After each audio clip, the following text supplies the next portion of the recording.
দেখলাম মাইকেল সিনেমাটা। আপনারা সবাই জানেন যে মাইকেল হচ্ছে কিং অফ পপ, মাইকেল জ্যাকসনের বায়োপিক। তো ছবিটার আজকে পেড প্রিভিউ শো ছিল। তো ছবিটা আমি পেড প্রিভিউ শোতে দেখলাম, পেড প্রিমিয়ার শো থেকে ছবিটা দেখলাম এসবি হাওড়া থেকে। এই ছবিটা আগামীকাল রিলিজ করছে আর কি, আগামী অবশ্যই রিলিজের। আজকে পেড প্রিভিউ শো ছবিটা দেখলাম। তো ছবিটা আমার কীরকম লাগলো?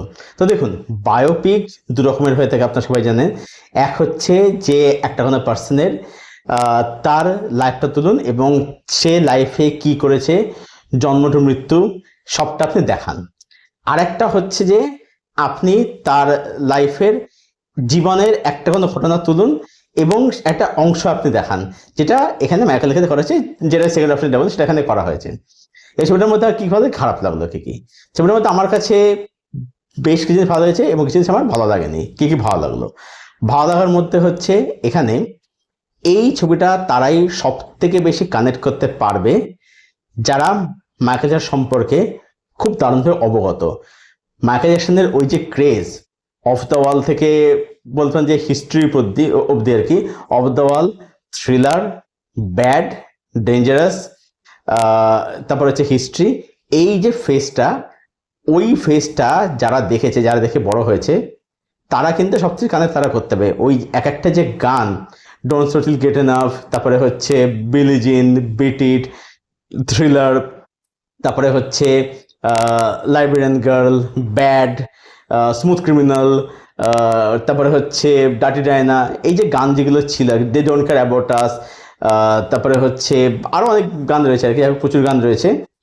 তো ওই ক্রেজটা না, এক একটা গান যেরকমভাবে 4 বছর যেরকমভাবে আমরা শুনতাম, ঠিক আছে, আমরা মাতামাতি করেছি, ওই ক্রেজটা দেখেছে তারা কিন্তু ইমোশনাল, তারা কিন্তু মানে ওটাতে তারা কিন্তু চার্জ কিন্তু সত্যি কিন্তু হবে। এটা কিন্তু অবশ্যই খুব ভালো হয়েছে, ঠিক আছে, এইগুলো কিন্তু দারুণভাবে দেখিয়েছে। নেক্সট হচ্ছে বলবো এই ছবির মধ্যে যে অভিনয় হয়েছে জ্যাকসন চরিত্রে, তিনি কিন্তু জেফার জ্যাকসন, তিনি কিন্তু মাইকেল জ্যাকসনের নেফিউ বা ভাইপো, ঠিক আছে, এবং তাকে কিন্তু বলবো যে মানিয়েছে, যেহেতু মানে একই লাইনের বলতে আর কি মাইকেল জ্যাকসনের ভাই, মাইকেল জ্যাকসন ওনার মানে অ্যাকচুয়ালি তার কাকা আর কি অ্যাকচুয়ালি। তো তাকে কিন্তু ভালো মানিয়েছে এবং সে কিন্তু পারফরমেন্স কিন্তু ভালো দিয়েছে আর কি। মানে যে নাচের স্টেপ যেগুলো ছিল, মুন ওয়াক, সেগুলো বললো সে ভালো কিন্তু রপ্ত কিন্তু করেছে, ঠিক আছে, এবং সে পারফরমেন্সগুলো এখানে মজাবেন এবং গানগুলো বললো যে ভালো কিন্তু এখানে ইউজ করা হয়েছে, সেই পুরোনো সাথে কিন্তু ফিরে যাবেন আর কি। এখানে পারফরমেন্স সবাই কিন্তু ভালো। এর সাথে বলবো যে ছবির মধ্যে কিছু ভালো মোমেন্টস রয়েছে, বাবার সাথে সম্পর্ক জ্যাকসন তৈরি হয়েছে, সেগুলো কিন্তু অবশ্যই কিন্তু খুব ভালো। ছবিটা টেকনিক্যাল বলতে বেশ ভালো, বেশ সাউন্ডেড, স্টেজ পারফরমেন্স যেভাবে দেখানো হচ্ছে, ক্যামেরার কাজ যেভাবে এটাকে দেখানো, সেগুলো কিন্তু অবশ্যই কিন্তু বেশ ভালো। ছবির মধ্যে এগুলো ছিল পজিটিভ দিক। এবার ছবি নেগেটিভ দিক আসে। নেগেটিভ দিক হচ্ছে কি, প্রথম কথা হচ্ছে এই ছবিটার সাথে আপনি ইমোশনালি কানেক্ট হতে পারবেন না। কেন বলছি? কারণ হচ্ছে যে এই যেটা এখানে করা হচ্ছে, ছবিটার প্রথম কথা, ছবিটা খুব ফাস্ট পেস হচ্ছে, ছবিটার কোনো ব্রিদিং স্পেস বলে কিছু নেই।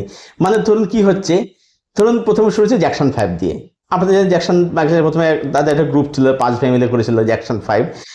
তো সেটা দিয়ে শুরু হচ্ছে, তারপর সেখান থেকে তার সোলো অ্যালবাম বের করা, তারপর যে বড় যে হলো ছোট থেকে, এই বড়টা না হট করে হয়ে গেল, মানে এটা অর্গানিক ফিল হবে না, এটা রয়েছে।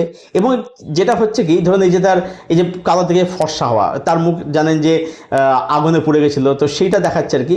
তো কি হচ্ছে এখানে না, ঘটনাগুলো পরপর মানে একটা ইভেন্ট আকারে দেখাচ্ছে, যার ফলে কি হচ্ছে, যেহেতু কোনো ব্রিদিং স্পেস নেই, আপনি মানে আলাদা করে ইমোশনালি জুড়তে পারছেন না। ধরুন আজকে যে মানুষটা, আজকে যারা আজকে জেনারেশন যারা যে ছবিটা দেখতে যে গেছে, সে মাইকেলের সঙ্গে অত জানে না। সে একটা সিনেমা দেখতে গেছে, সিনেমা হিসাবে সে মাইকেলের সঙ্গে সে জানে না, বা তার খান্ত হিসেবে শোনেনি, কারণ সে আজকে জেনারেশন, সে নাই জানতে পারে। সমস্যা হচ্ছে তাদেরকে নিয়ে, যে তারা ছবিটার সঙ্গে জুড়তে পারবে না। আজকে দেখুন, আজকে আমি বা আমার মধ্যে যারা আছে, তারা এই ক্রেজটা দেখে বড় হয়েছে, তারা এই গানগুলো সম্পর্কে অবগত, তারা জানবে, তারা ইমোশনালি কানেক্ট হবে, যেন আমি ইমোশনালি কানেক্ট হতে পেরেছি, ঠিক আছে, কারণ আমি এই ক্রেজটা আমি দেখে বড় হয়েছি। এবার সবাই দেশে নাও হতে পারে, তো সমস্যা তাদের ক্ষেত্রে, যে তাদেরকে সিনেমাটা হয়তো হিসেবে ওয়ার্ক নাও করতে পারে। এটা আমার ছবিটা দেখে মনে হয়। ছবিটার ফ্লস হচ্ছে এই জায়গায়, ছবিটা ইমোশনালি আপনার সঙ্গে জুড়তে পারে না আর কি, ঠিক আছে। এবং ছবিটা না যে শেষ হচ্ছে, ছবিটা খুব অ্যাব্রাপ্টলি শেষ হয় আর কি, মানে ছবিটা না হট করে শেষ হয়ে যায় না আর কি।